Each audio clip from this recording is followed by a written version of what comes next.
já dá para falar que a gente está em clima de Copa, né? Então, por isso, hoje a gente veio aqui no Garden Futebol Internacional falar do grupo do Brasil, mais especificamente dos adversários e tudo mais. Para você que de repente não conhece, conhecer um pouquinho mais. Até a Copa, claro, muita coisa pode mudar, ainda tem uma outra data FIFA importantíssima em março, mas mais para frente a gente fala disso aí. Eu sou Eduardo Jardim, esse é o Garden Futebol Internacional e eu vou falar hoje do grupo do Brasil, tá bom? Peço para você deixar o like aqui no vídeo, se inscrever no canal. Sobre todos os grupos, falei no meu canal principal hoje, o Jogo Falado, caso você não conheça. Se puder e quiser se inscrever lá também, dá essa moral, fechou? Agora vamos falar rapidinho, inclusive esse vídeo completo de todos os grupos lá no meu primeiro canal, né, deu 35 minutos, eu acho, foi bem mais longo. Esse aqui eu acho que vai ser bem mais rápido. O Brasil está no grupo C, né, com Marrocos, Haiti e Escócia. Na verdade é Escócia e Haiti pela ordem dos potes, né? Brasil, Marrocos, Escócia e Haiti. Mas, enfim, vamos falar sobre esses adversários. E começou, né, quando sai esse grupo C, o Brasil é sorteado, e aí você tem o primeiro adversário é o Marrocos, você fala, caraca, começou difícil, começou embaçado. Mas termina ali com Escócia e Haiti, que são seleções que o Brasil pode tranquilamente passar por cima. E eu vou começar pela ordem do que eu acho os mais fracos, né? Aliás, o mais fraco, o segundo mais fraco, por depois. E o Brasil por último. O Brasil, eu já começo até falando, o Brasil, para mim, é favorito ao grupo, é a seleção mais forte. Mas Marrocos tem muitas condições de competir, e já vamos chegar lá. Vou começar falando do Haiti, porque particularmente foi o que eu menos assisti, para não dizer que eu assisti 2 jogos do Haiti. O último, inclusive, da classificação, né? No GOAT, né, o canal GOAT que passou as eliminatórias da América do Norte, foi a vitória sobre Nicarágua, né, por 2-0, que classificou eles para a Copa direto, né? Inclusive deixando de fora as seleções tradicionais, né, Honduras e Costa Rica, por exemplo. O Haiti não tem, como eu falei, em questão de atuações, não tenho muito o que falar, porque eu vi muito pouco, mas a gente sabe que é treinado pelo técnico francês Sébastien Mignet, que é um técnico que não tem muita história por clubes assim, ele já tem passagens por seleções, passou pela seleção do Congo, passou pela seleção da Guiné Equatorial também, mas já há um tempo. Congo não a República Democrática do Congo, tá? Que é o time do Bacambu, é o outro Congo. Enfim, e tem como destaques ali, eu acho que a gente pode falar do Delcroix, né, que é jogador, eu acho que se pronuncia Delcroix, inclusive, mas se escreve Delcroix, né, com X, jogador do Burnley.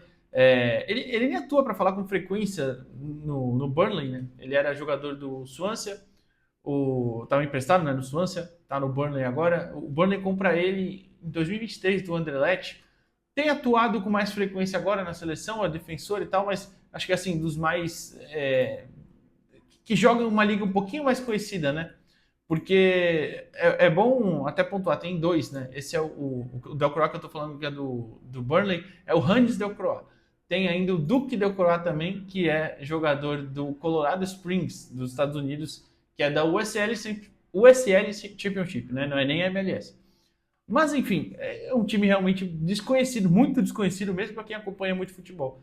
E o atacante, que eu acho que a gente pode citar, né, o camisa 9 da seleção, que é o Dukens Nazon, é um dos principais jogadores aí da história da seleção haitiana, tá no principal dos artilheiros também da seleção haitiana, é jogador do Esteghlal, lá do Irã. O Esteghlal que é treinado, sabe por quê? Ricardo Sapinto, lembra dele, que passou no Vasco? Foi um trabalho horrível no Vasco. Mas o Nazon tem passagens aí ao longo da carreira por times tradicionais, né? O Lorient da França, passou pelo Wolverhampton, o Saint-Trudense da Bélgica, o Coventry da Inglaterra também, o CSKA Sofia, hoje está no Esteghlal, como eu falei, lá do Irã. É um jogador que é um dos principais destaques ao longo da carreira dele pela seleção também, né? Como eu falei, é um dos principais artilheiros. Mas realmente é uma equipe muito, muito limitada tecnicamente. Eu imagino, sendo a última do grupo, até falei no meu vídeo principal, lá no Jogo Falado, que se a classificação vai passar muito pela vitória, eu imagino que seja uma vitória, né, de Brasil, Marrocos sobre o Haiti. Vai passar muito pelo saldo também. A não ser, claro, que tem um vencedor no confronto Brasil-Marrocos. Né? Imagina um empate nesse confronto e vitória nos outros dois. A classificação vai passar muito pelo saldo que cada um fizer. E também, a Escócia mesmo, se quiser almejar, de repente, um lugar como uma das 8 melhores terceiras colocadas, né? que as 8 melhores terceiras colocadas classificam para a primeira fase de mata-mata, precisa vencer o Haiti, e eu acho que tem condições disso, tá? Aí eu passo justamente para a Escócia, que para mim é a outra seleção ali abaixo das duas. Para mim o nível de força tá Brasil, Marrocos, Escócia e Haiti mesmo. Comecei pelos mais fracos, como eu falei. Que tem o Steve Clarke como técnico, né? Ele já está como técnico desde 2019, já vem um trabalho há um bom tempo aí na seleção. A Escócia que ficou longe, né, de competições, competições mundiais, né? A Copa do Mundo, obviamente, desde a Copa de 98, quando também enfrentou o Brasil, né? Até disputou a Nations League, disputou uma Euro, né? Depois de muito tempo também disputou a Euro. Acabou sendo eliminada, foi goleada para a Alemanha, né? Perdeu da Hungria também e, se eu não me engano, empatou com a Suíça. Mas é uma equipe que tem ali também suas claras limitações, mas tem também um pouco mais de qualidade do que o Haiti. Um pouco não, bastante mais, né? Um pouco eu tô sendo injusto.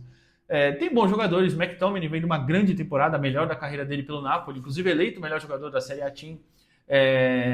A gente pode citar, claro, o André Robertson, né, que é o jogador talvez aí o mais famoso dessa seleção. Acho que, no geral, né, um jogador de carreira muito longeva no Liverpool, né, ainda está lá até hoje, inclusive. E se eu não me engano, também está no top. Posso até procurar, mas se eu não me engano, ele também está no top dos principais jogadores que mais atuaram com a camisa da Escócia. Que mais atuaram com a camisa da Escócia. Vou procurar isso agora ao vivo, não tem problema. Ao vivo não, enquanto eu estou gravando.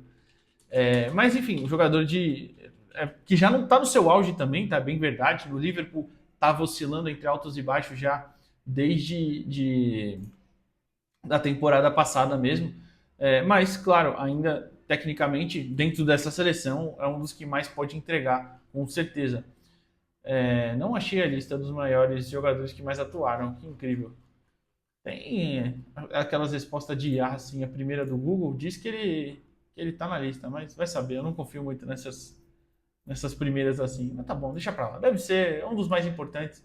Tem já mais de 90 jogos com a camisa da sua seleção, o Andrew Robertson, tá bom? E tem outros destaques também, o que fez o gol, meu Deus. Caramba, calma aí, eu vou olhar o Tierney, Kieran Tierney, jogador do Arsenal também, que tem vindo do banco, mas é um jogador de qualidade. No time titular tem o Maguinho, jogador muito experiente também, né, muito tempo ali na Premier League.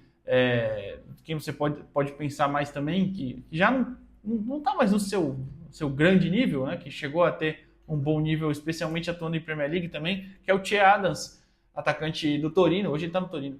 Mas passou por um bom tempo na Premier League, né, no Southampton, no Sheffield também fez um bom trabalho, tanto que o Birmingham compra ele. Mas enfim, é um atacante que pode vir do banco dando um pouquinho mais de qualidade ali. E, enfim, tem ali suas limitações também, mas é um time que tem algumas peças que pode entregar um pouquinho mais do que o Haiti, obviamente, né? E assim, surpreendeu, né? Eu até citei no meu vídeo lá que eu falei no canal Jogo Falado sobre a classificação da Escócia.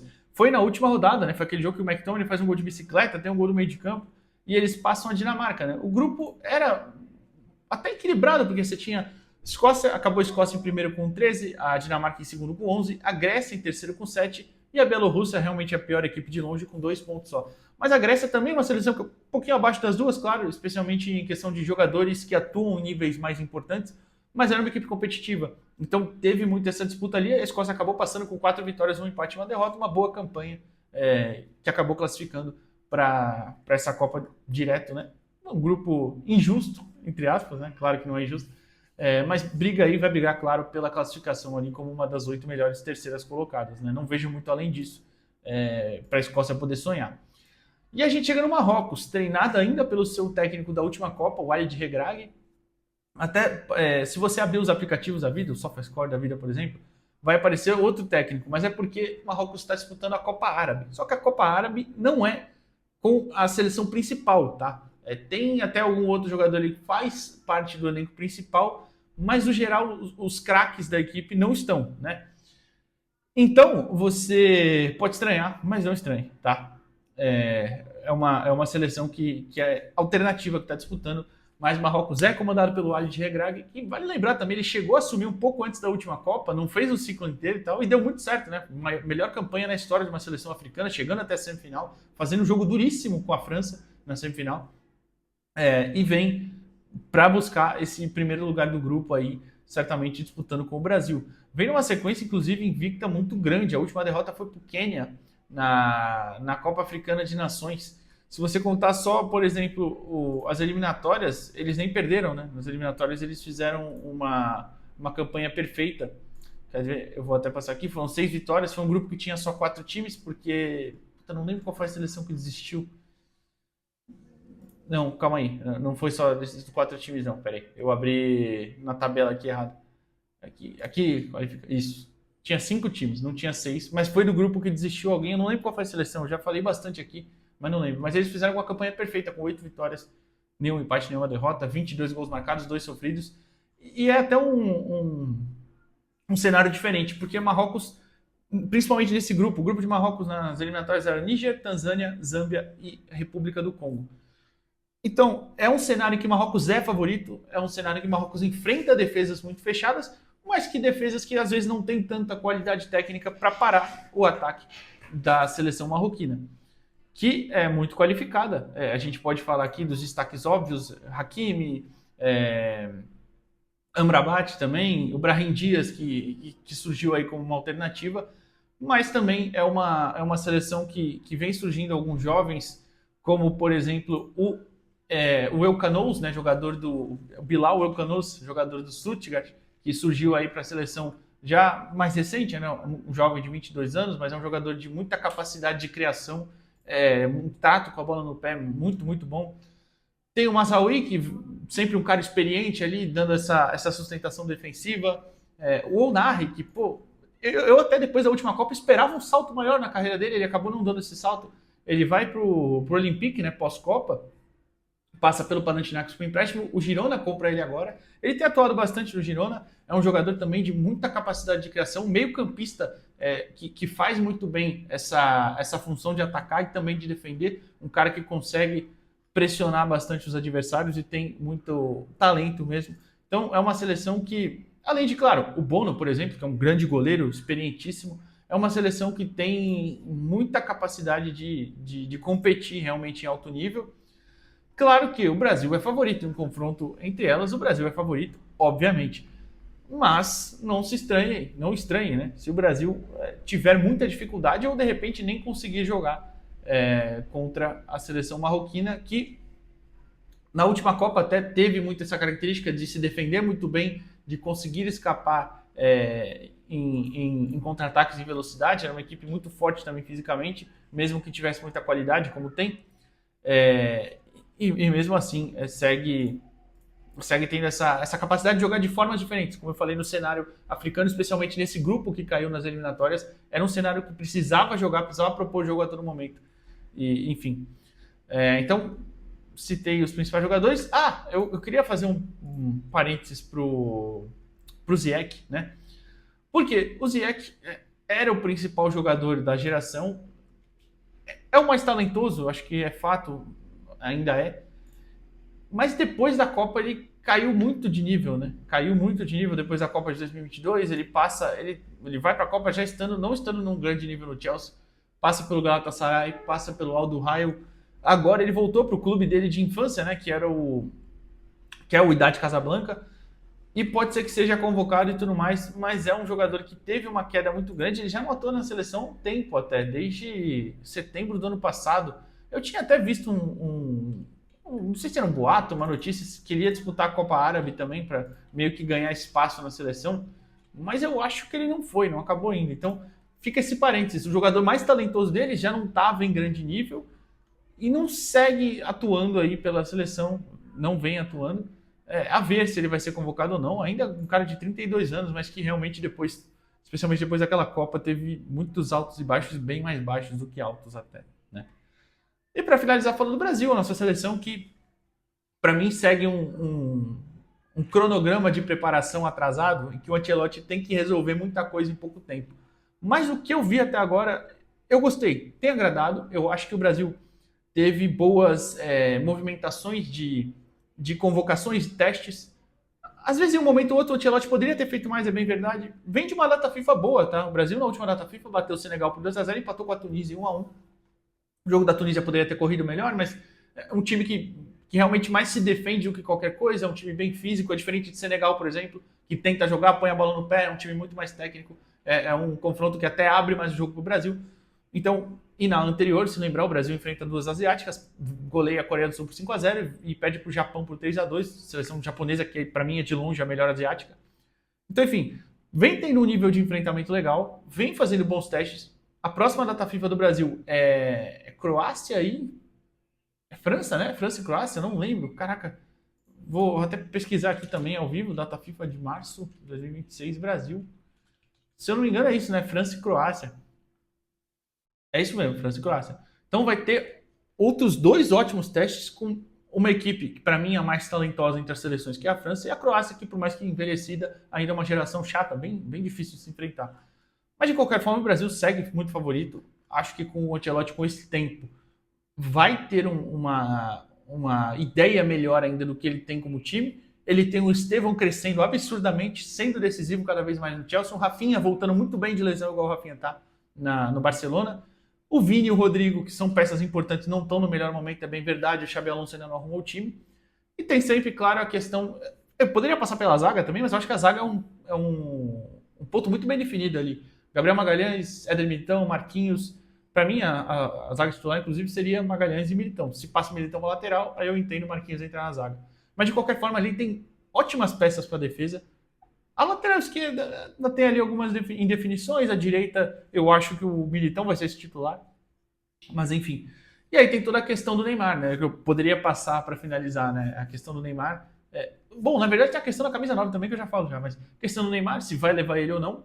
Pretendo até fazer um vídeo mais para frente específico sobre ele.